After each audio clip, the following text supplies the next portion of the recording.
We're watching the Unreal Engine 4 features reel. A lot of film art department folks are wondering if Unreal Engine will run on their Mac because so many of us are Mac people. I think the answer is maybe. A bunch of these big files that we'll see in this video, I don't think they would run on your Mac. I could be wrong, I'm not an expert. My old Mac was an early 2011 MacBook Pro, and it wouldn't even launch Unreal last year. It died, and I bought a 2018 MacBook Pro, something like maybe $3,000 or something. I didn't buy it to run Unreal. It's just my workhorse Mac to run whatever I need in film, including video and 3D. Unreal is not really made for Mac, even though there's a Mac version. I think it's more of an afterthought. And once I wanted to get more into Unreal, I bought a used $800 gaming PC, and Drew Leung on MouseGuard helped me trick it out with about $400 worth of stuff I bought at Fry's. So for $1,200 I had something like a $3,000 machine, and it runs Unreal good enough for me. But I did manage to get Unreal installed on my 2018 MacBook Pro. You can see the specs of that laptop in the notes below this video. The process of installing it is the same for Mac or Windows. You can watch my previous video, Unreal for Film, Storyboards and Concept Art. I'll put a link there. The install was really slow and made the Mac chug, and it made me install something called Xcode from the App Store, which was free, and also 2 free plugins from the Unreal Marketplace. I created a new project like in the previous video, and it was very slow to open the first time, and I didn't think it would work that well. But after I quit and opened it the next time, it opened in like a minute, and it actually works pretty well. In this video I'll show you a couple of ways that you can kind of work with making the scenes run a little better if you are on a Mac that's really chugging, and maybe you'll be able to use Unreal just enough to get a sense of what it is and learn it, and you don't have to run some giant scene from a big movie or visual effects. But I think it's possible, depending on your Mac. If you have a newer Mac, you might be able to run Unreal and learn it for real, and best of all, it's free. Okay, so if you start a new project and you check the box when you were creating it to include starter content, if you're on a Mac and your Mac is chugging, but you manage to get Unreal Engine open, I would suggest starting with this very minimal starter scene. So I think that the content browser at the bottom here will look like this. You just click this little button here, and then you twirl down this under content, you find starter content, you click on maps, and there's 3 maps. You would want to click on the minimal default, and that's what this is. And then you can, and it'll take a while to load. It'll say loading shaders. There might be 1,000 shaders or something, so you have to wait for that. But once that's loaded, hopefully if you hold down your right mouse button, you'll be able to tumble around. And holding it down, A moves you left, D is right, W is forward, S is back, Q is down, E is up. And up here, you can change the speed. I'm going to leave it at 3. And it might be, again, if your Mac is not real powerful, but it is able to open it, there's a couple things you can do to help it out. Go up to this gear, and go to Engine Scalability Settings, and you see everything is set to Epic.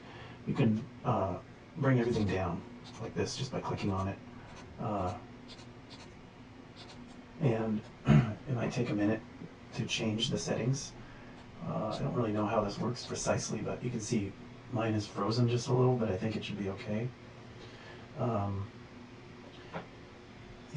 In my experience, it makes it so the scene is a little happier on a computer that isn't used to running something this big.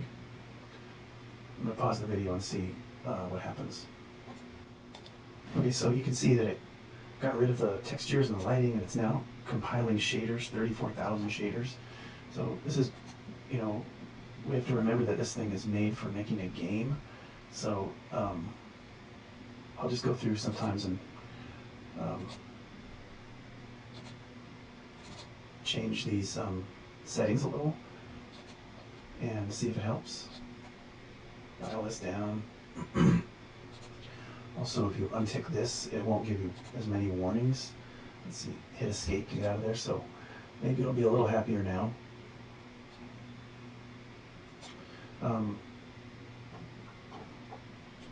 You can also hold down middle mouse button to just kind of drag around like this, and you can scroll your scroll wheel to go forward and back.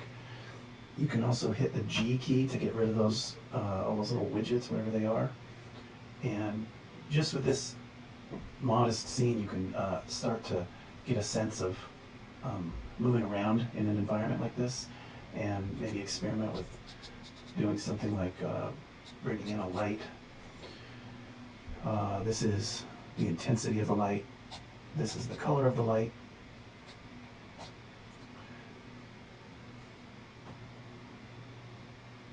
I'm going to get out of here. Oh, used to Windows. And then you can also you have some like sort of primitives you can bring in. These are, I guess, placeholders for when you're first making a game. Instead of having a table, you can just bring that thing in. There's a whole bunch of stuff in here that you really would never need to learn, but you can watch my other videos to see how to navigate scenes. But basically, it's like any 3D program.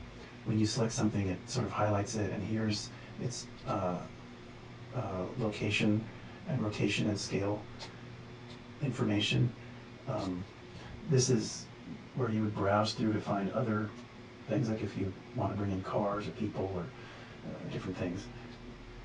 The world outliner is where everything in the scene is in there, and you can search in here. Again, look at the other videos, and I go over that a lot more detail. So now that this thing's running okay, let's try a little bit more detailed scene. I'm going to pause the video. So you can click on the starter map. I'm going to say don't save those changes I just made. So this is a little bit more elaborate, and I'm tumbling around with my right mouse button. It's a little laggy. If I go back up to settings, let's see if it, engine scalability settings, yeah, it saved my settings. So that helps it a little bit. This is just a scene that Unreal made to show off some of their features. They've got all these various materials. They've got some sparks and fire, and holding down right mouse button and A to go over to the left. There's some smoke. If I hit G, I can get rid of some of those ugly widgets. W, oops, E, let's see, D to move over, Q to move down. I'm going to click here to slow my camera down. It's a little bit not responsive because it's compiling these thousands of shaders. If I hold down right and move forward with W, E with up, it looks like this transparent glass shader hasn't loaded yet, I guess. I'm going to pause the video until the shaders are done. Okay, so the shaders have loaded, and we're in the starter map still. And if you move forward, you can kind of see this transparent material. Looks like it's loaded and it's working pretty nicely. The fire is looking great. The sparks. I still have the engine scalability settings low like that, so that my machine can handle it a little bit better. But let's go in here, and this can be a little strange for us film folks that are used to a film set and the idea that you would roll camera and film what you're looking at and then add visual effects to that. But the whole point of this game engine is to actually make a game. So they have a button up here where you can play the game. Which, now I'm playing the game, and there's music, and the effects are still there.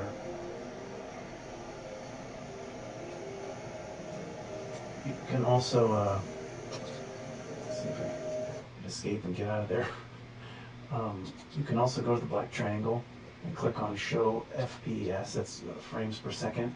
So this is their goal. Oops, hit escape if you select something you don't want to. Their goal in making these games is for it to play really well on either the console like an Xbox or on a mobile phone or your PC. And so, again, this isn't made for making films, so there's a lot of stuff in here that we as filmmakers never have to use, but click play again, and you can see the frames per second starting to get red because it's chugging, it's not happy. Hit escape to get out of there. It's very strange. But anyway, you can start to get a sense of how to use Unreal even in a scene like this. And if your machine is really chugging, again, you can go down to engine scalability settings and see how low you can go, and you can bring down the anti-aliasing, the post-processing, the shadows. Sometimes it can end up looking really bad, but this is just something to be aware of. Hit escape to get out of there, because it might help your computer to be able to run Unreal.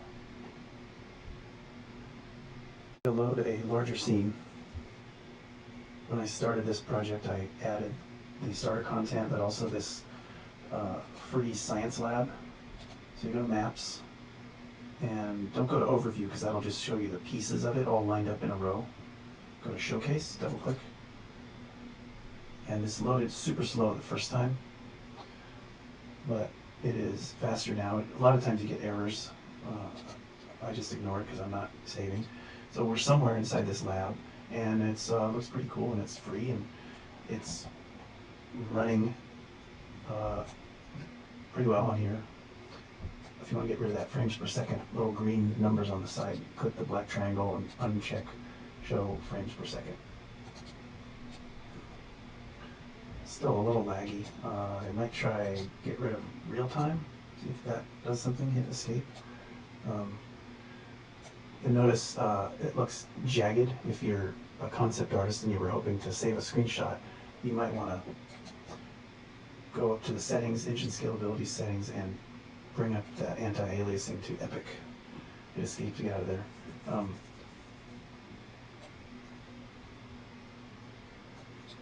So whatever your angle would be, you can go down here, unclick on lighting, uncheck game settings, and you can play with the lighting a little bit. You can even bring in your own lights if you wanted to. Change the lighting a little bit.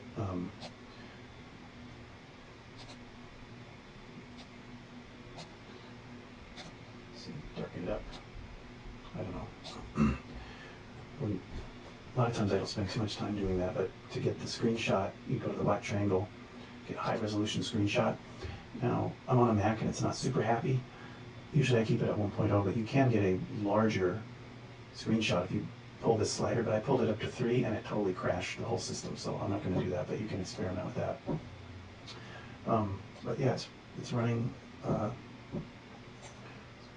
pretty good. A little laggy. Hit escape.